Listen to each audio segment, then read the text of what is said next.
පංජනා මොනේ bicycle පිල්ලට අයිනෙන් තිර පාර ගානේ අපි දාපන්. ඒ සාගර මෙතනින් බහින්නේ. අපි ඉස්සරහම ගා කරේ කෝල් ස්පොට් එකකින් මොන හරි බොමු. දවල්ට කෑවෙත් නැහැ නේද? අනේ නිකන් බොරු කරන්න එපා පංජනා. උඹට ලැජ්ජා නේ බා අපිත් ඒ වගේ තැනකට යන්න. බලපන් අපේ හැටි. මට ඔබේ මූණේම පේනවා ලැජ්ජාව. අපේ ඉස්සරහින් දාපන්.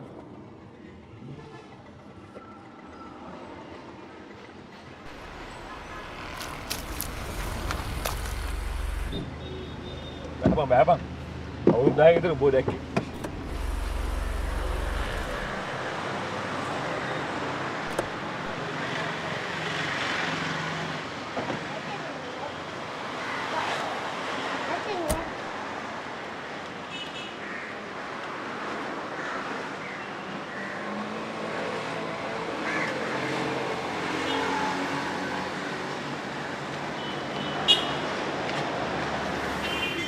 डिग्री कंप्लीट करा दो ओ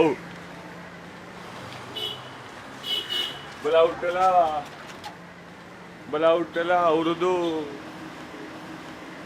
3කට විතර පස්සේ බයිකට පොල්ල තිබ්බනේ පව් බං හොඳ එක ඔව් මන් දන්නවා බලලා තාත්තා එකට කැමති උනේ නැහැ. ඊට පස්සේ ඉප ගෙදරින් එනවා ප්‍රොපෝසල් එකකට කැමති වුණා. ඒකනේ. අපේ උන්ගෙන් කීයෙන් කී දෙනාද අපේ මේ උන්ව කතා කරන්නේ. පශ්චාත් විශ්වවිද්‍යාල කුඹ කරන සංකීර්ණ.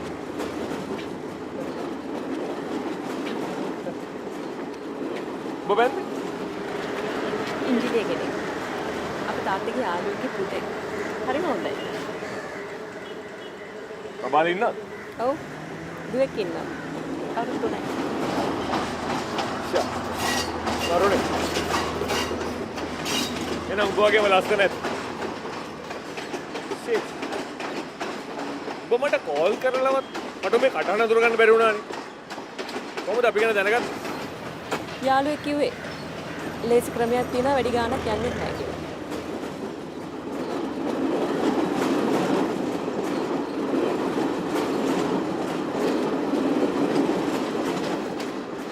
कंप्लेंट करे මං සුපර් මාකට් එකට ගියා බඩු වගේක් මාරු කරන්න. ඒගොල්ලෝ ඒක දන්නේවත් නැහැ. බිල් එකවත් ඒගොල්ලන්ගේ නෙමෙයි. මම කම්ප්ලේන්ට් කරා. ඔබට කම්ප්ලේන්ට් කරේ. අපිට කෝල් කරලා ආපහු රිටර්න් කරන්න කිව්වනම් අපි ඒක කරනවනේ. හරි හරි. මීට කලින් මොනවද කරේ? මං හොරට DVD වික්කා. පොඩි එකකගේ මාට්ටු උනා. අපිට මතකද අපිට එකේ පුෂ්පයා. අර මම වැඩි කතා කරන්නේ නැතුව ඉන්නේ. අර කළු අම්පාරේ. ඌ දැන් ASP කෙනෙක්. හොඳ වෙලාවට මම ඌගේ ළඟට ගියේ. ඌ මාව දවස් දෙකක් තියාගෙන ඉඳලා එළියට දැම්මා. ඊට පස්සේ තමයි මේ ජොබ් එක පටන් ගත්තේ. දැන් ඒකට උඹ කෙලියනේ.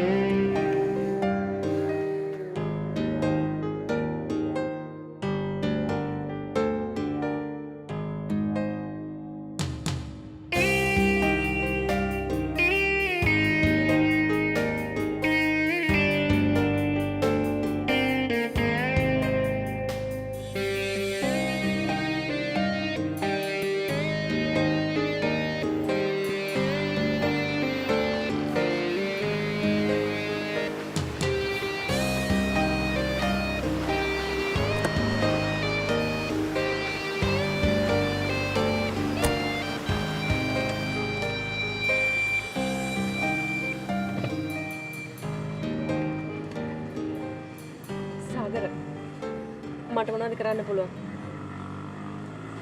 මේ වැඩේදී ඔබට කරන්න පුළුවන් කිසිම දෙයක් නැහැ. ඔබට පුළුවන් නම් මට රුපියල් 500ක් දීපන්. ඔබට අරුන් අපි ගාව දීපි සල්ලි ඔක්කොම ටික ගත්තා. ඒත් එක තමයි ඔබට පුළුවන් නම් අරුන්ට නඩු දාන්න තියෙන මොනවා හරි කරන්න බලන්න. මට වගේ ෆෝන් නම්බර් එක දෙන්න පුළුවන්ද? හයි? ඒගොල්ලන්ට කතා කරලා නඩුවක් දාන්න නැති වෙන්නේ මම බලා ගන්න. මොනවද වෙන්නේ කියලා ඔයාලට කියන්න. ප්ලීස්. දාගන්න.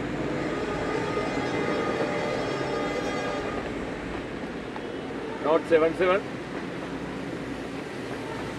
212545. Come here.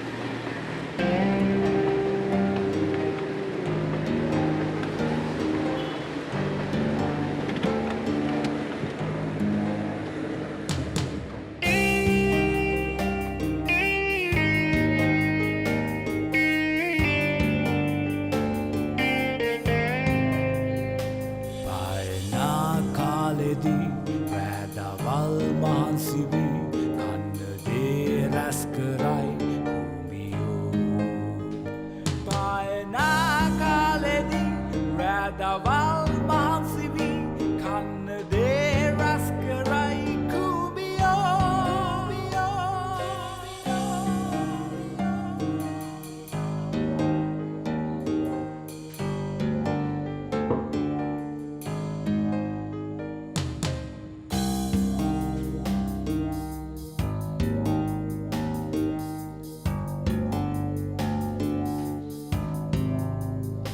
උන්නිතා ඉක්මනින් යන්නේ මේ කඩිසරෙන් කම්මැලි නෑකිසිත් කුමියෝ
අපේ තාත්තා ඉස්කෝලේ එක ප්‍රින්සිපල් කෙනෙක් බා.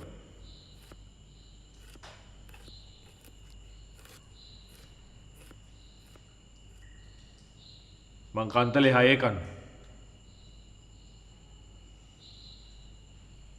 අපේ තාත්තා මැරෙනකොට අපිට ඉන්න ගයක් තිබ්බේ නැහැ.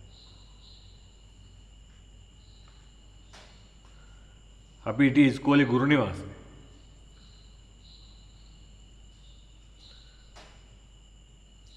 තාත්තා මැරිලා මාසෙකින් අපිට එකෙන් යන්න කිව්වා.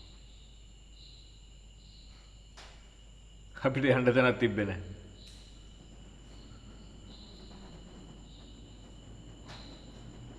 ඊට පස්සේ ගමේ මිනිස්සු එකතු වෙලා අපිට ගෙයක් හදලා දුන්නා.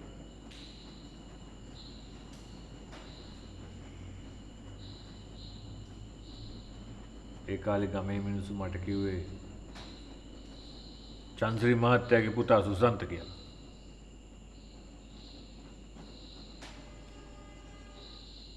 ඊට පස්සේ මම පිංගෙදර සුසන්ත වුණා.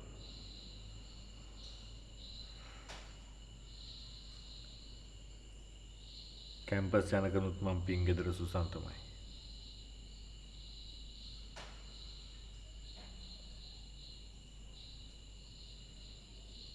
කැම්පස් ගියාට පස්සේ මම ගෙදර ගිය දෙපාරයි.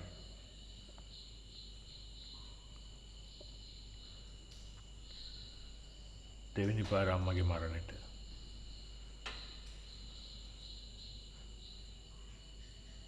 අන් යනකොටත් උන් මිනිහ වල දාලා. මම බෝක්කුව උගුරට වෙලා අම්මගේ මිනිහ වල දිහා බලාගෙන ඉඳලා කොළඹ ආවා.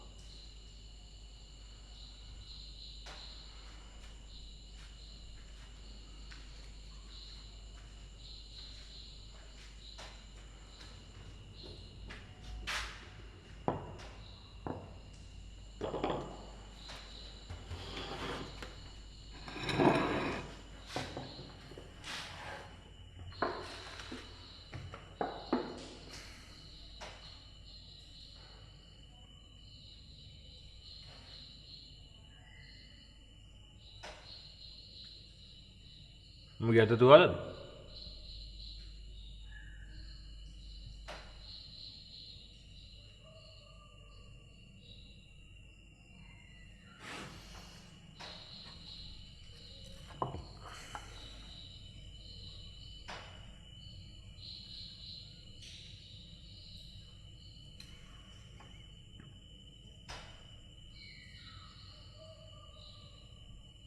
උඹට ගෙදර යනවද?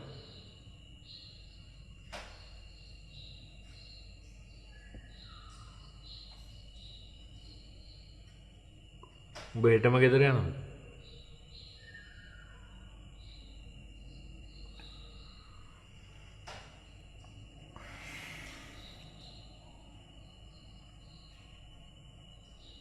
මම උඹගේ මේ මාසේ පඩිය දෙන්නම්. උඹ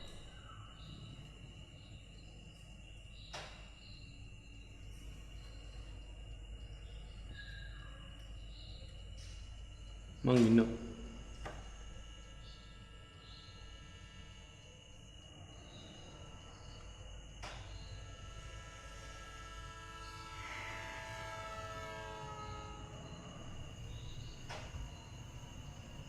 මං හිතුවේ උඹ යයි කියලා.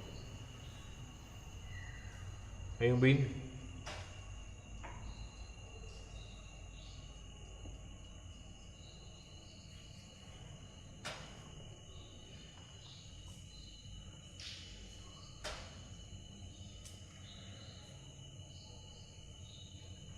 මට වෙඩි තියන්න හදනකොට අයියා පිස්තෝලෙ මැද්දට පැන්නනේ.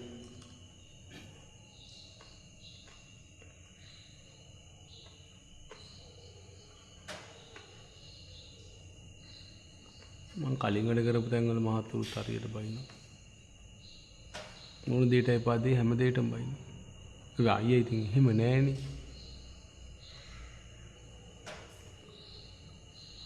ඕමත් මේ මහත්තුරුත් හොරු තමයි අයියේ.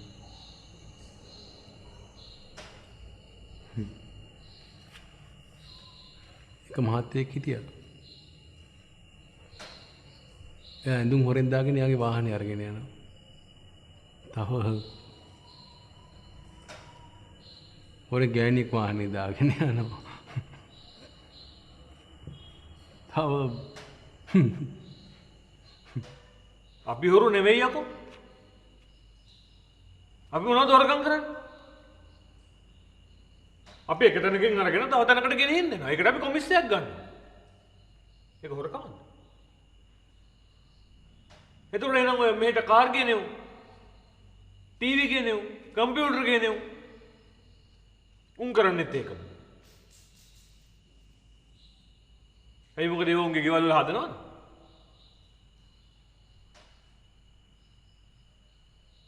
එතකොට උන් ඔක්කොම හොරුද? නෑ. මේ හොඳ වැදගත් මහත්තුරු.